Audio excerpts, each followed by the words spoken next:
हुकुम साह, वो आपकी पत्नी बनने के लिए यहाँ सबसे सुंदर लड़की है। राजस्थानी कपड़े पहनी एक औरत ने अपनी बेटी को रुद्र प्रताप सिंह की तरफ ढकेलते हुए कहा।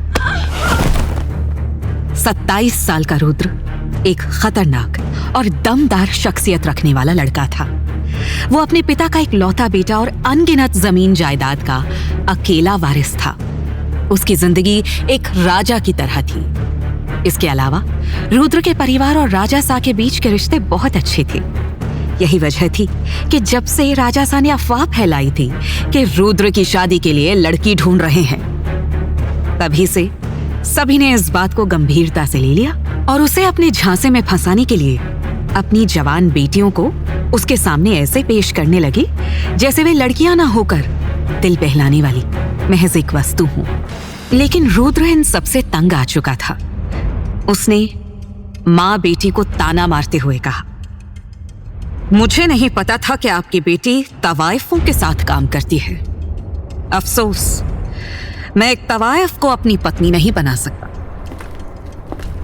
ये कहते हुए रुद्र पार्टी हॉल के दूसरी तरफ जाने लगा। तभी एक जवान लड़की ने खुशी से चहकते हुए अपनी सहेलियों से कहा, अरे देखो, हमारे हुकुम सा यहाँ है।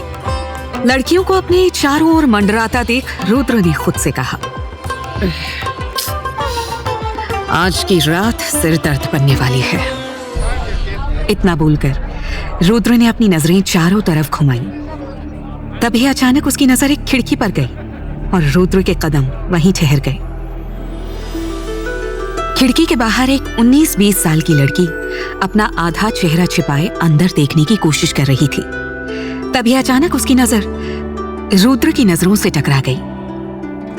रुद्र से नजर मिलते ही वो लड़की हड़बड़ा गई और वहां से भागने लगी, जिसे देखकर रुद्र के होंठों पर मुस्कान आ गई। रुद्र जल्दी से खिड़की के पास जाने लगा। तभी उसे अपने पीछे से एक आदमी की आवाज सुनाई दी, हुकुम सा। रुद्र ने आवाज की तरफ देखा।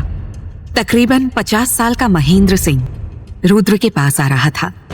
उसकी बड़ी बड़ी दाढ़ी मूंछों ने उसका आधा चेहरा ढका हुआ था। उसके सफेद कपड़े उसके सफेद बालों से मेल खा रहे थे। महेंद्र सिंह कर्ज में डूब चुका था। घर के अलावा उसके पास और कोई संपत्ति नहीं बची थी। रुद्र समझने की कोशिश कर रहा था कि जो आदमी अपनी संपत्ति को दिवालिया होने से नहीं बचा पा रहा था, वो इतनी आलीशान पार्टी कैसे ऑर्गेनाइज कर रहा था। क्या वो आदमी ये सब करके अपना घर भी बेचना चाहता था? महेंद्र सिंह को खुशी खुशी अपनी ओर आते और जोर से उसका नाम पुकारते देख रुद्र को वो एक नशेड़ी की तरह लगा। मुझे बहुत खुशी हुई कि आप हमारे घर आए और हमारी दावत में शामिल हुए। महेंद्र सिंह ने रुद्र का स्वागत करते हुए कहा। मेहमानों को पार्टी में आने का न्योता देते वक्त ही उसने सभी को रुद्र के पार्टी में शामिल होने की बात बता दी थी। पार्टी में मौजूद आधे से ज्यादा लोग सिर्फ रुद्र से मिलने आए थे। उन्होंने आते ही महेंद्र सिंह से रुद्र के बारे में सवाल करना शुरू कर दिया था, जिससे महेंद्र सिंह को मन ही मन ये घबराहट होने लगी थी कि अगर रुद्र पार्टी में नहीं आया तो वो मेहमानों को क्या जवाब देगा। महेंद्र को अपनी चापलूसी करता देख रुद्र ने कहा, तुम अच्छे से जानते हो मैं यहाँ क्यों आया हूँ। राजा सा को यकीन है कि जो सबूत हम ढूंढ रहे हैं वो तुम्हारे पास मिल सकता है। दरअसल कुछ वक्त पहले से शहर में जवान लड़कियां गायब हो रही थीं। राजा सा ने रुद्र को इस मामले की जांच करने को कहा था और इसी के चलते रुद्र लड़कियों के गायब होने के मामले में सबूत इकट्ठा कर रहा था। महेंद्र ने उसे और राजा सा को एक लेटर भेजकर बताया था कि उसके पास लड़कियों के गायब होने के बारे में सबूत हैं, लेकिन सबूत लेने के लिए रुद्र को उस पार्टी में आना होगा। वैसे तो रुद्र को महेंद्र सिंह की बातों पर भरोसा नहीं था, लेकिन राजा सा के कहने पर वो सबूत लेने पार्टी में आ गया था। मैं जल्दी से सबूत लेकर आता हूँ, महेंद्र ने अपने गले को सहलाते हुए सहमी हुई आवाज में कहा और सबूत लेने कमरे में जाने लगा। वहीं रुद्र जल्द से जल्द पार्टी के उबाऊ माहौल से निकलकर उस लड़की को ढूंढना चाहता था। उसने महेंद्र को रोकते हुए कहा, रुको, पहले मुझे एक खाली जगह बताओ। जहां मैं सिगरेट पी सकूं। आप बाहर बगीचे में जा सकते हैं, वहां कोई नहीं है। सिर्फ मेरी छोटी बेटी दामिनी है, वो आपसे मिलना चाहती है। क्या आप अपना थोड़ा सा कीमती वक्त मेरी बेटी से बात करने के लिए निकाल सकते हैं? महेंद्र ने उम्मीद भरी नजरों से रुद्र को देखते हुए कहा। रुद्र को उसकी बात सुनकर हंसी आ गई और उसने कहा, क्या मैं तुम्हें मंदिर का देवता नजर आता हूं? जी मैं कुछ समझा नहीं हुकुम साहब। महेंद्र सिंह ने हकलाते हुए पूछा। यही बात तो मैं खुद भी समझने की कोशिश कर रहा हूं कि तुम्हारे दिमाग में आखिर ये बात आई कैसे कि मैं भगवान बनकर तुम्हारी और तुम्हारी बेटी की इच्छा पूरी करूंगा। अब जाओ और तुम्हारे पास जो सबूत हैं उसे लेकर आओ। जी हुकुम साहब। महेंद्र जल्दी से सबूत लेने के लिए कमरे में चला गया। वो रुद्र को इंतजार करवाकर और नाराज नहीं करना चाहता था। रुद्र को पता था महेंद्र एक लालची और मौका परस्त आदमी था। उसको पार्टी में बुलाने का मकसद लोगों का ध्यान अपनी तरफ खींचना था। गार्डन में आकर रुद्र को आखिरकार पार्टी के उबाऊ माहौल से राहत मिली, लेकिन थोड़ी ही देर में हवा तेज हो गई और रुद्र को हल्की ठंड का एहसास हुआ। इस बीच रुद्र की नजर एक बार फिर उस लड़की पर गई जो छुपते छिपाते कहीं जा रही थी। तुम किससे छुपने की कोशिश कर रही हो? रुद्र की आवाज सुनकर लड़की हड़बड़ा गई और जल्दी से अपने रेशमी दुपट्टे से अपना आधा चेहरा ढकते हुए बोली, पार्टी अंदर हॉल में है। मुझे ये बात पहले से पता है गौरी। रुद्र ने दीवार से पीठ टिकाते हुए कहा। वहीं गौरी उसके मुंह से अपना नाम सुनकर चौंक गई और पूछा, आप मेरा नाम कैसे जानते हैं? महेंद्र सिंह के घर में अपना आधा चेहरा छिपाने वाली उसकी बेटी के बारे में पूरा शहर जानता है। क्या तुम्हें खुद के बारे में नहीं पता? रुद्र की ये बातें सुनकर गौरी कुछ पल के लिए खामोश हो गई।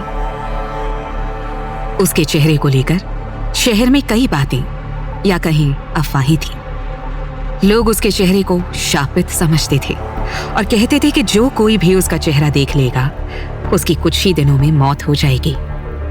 इस बारे में रुद्र ने भी सुना था और शायद इसी वजह से जब उसने गौरी को पहली बार खिड़की के पास देखा, उसके मन में गौरी से मिलने की इच्छा जाग गई थी। वहीं गौरी अपने बारे में फैली अफवाहों के बारे में सोचते हुए रुद्र से बोली, क्या आपको मुझसे डर नहीं लग रहा?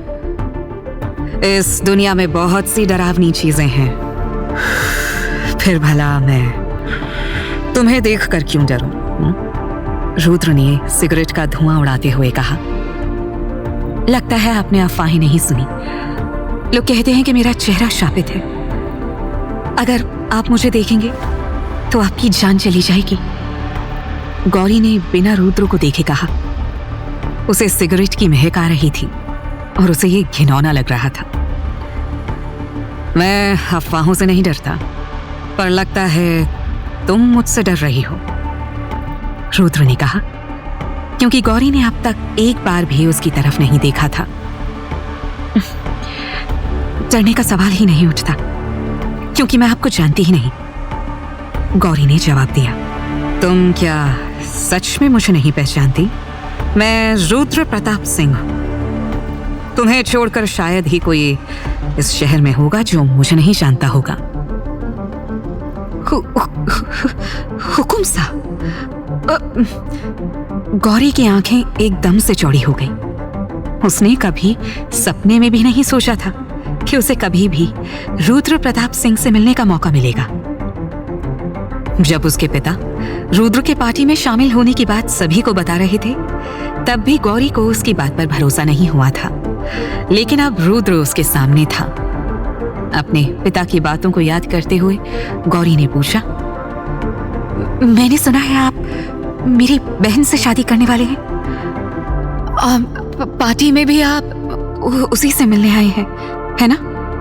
ये सुनकर रुद्र ने हंसते हुए कहा,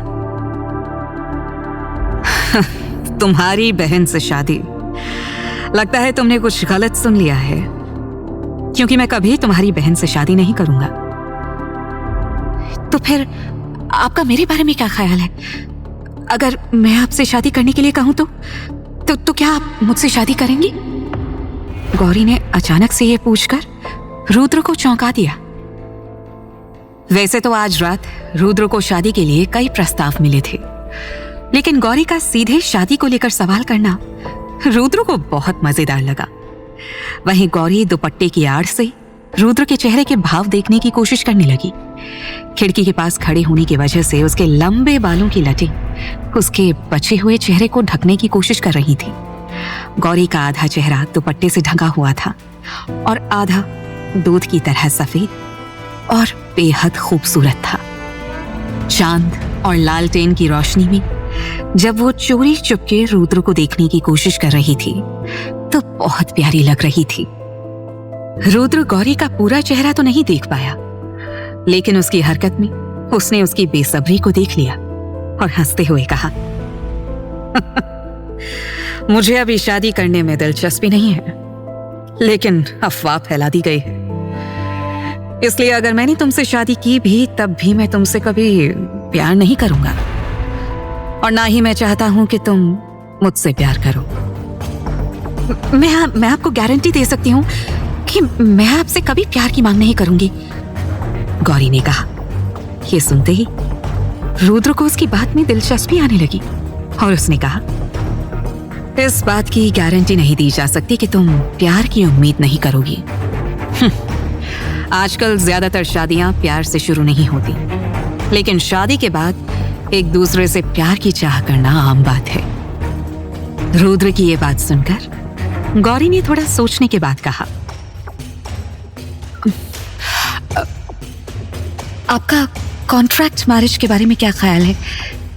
क्या हम एक शर्तों की शादी नहीं कर सकते हैं?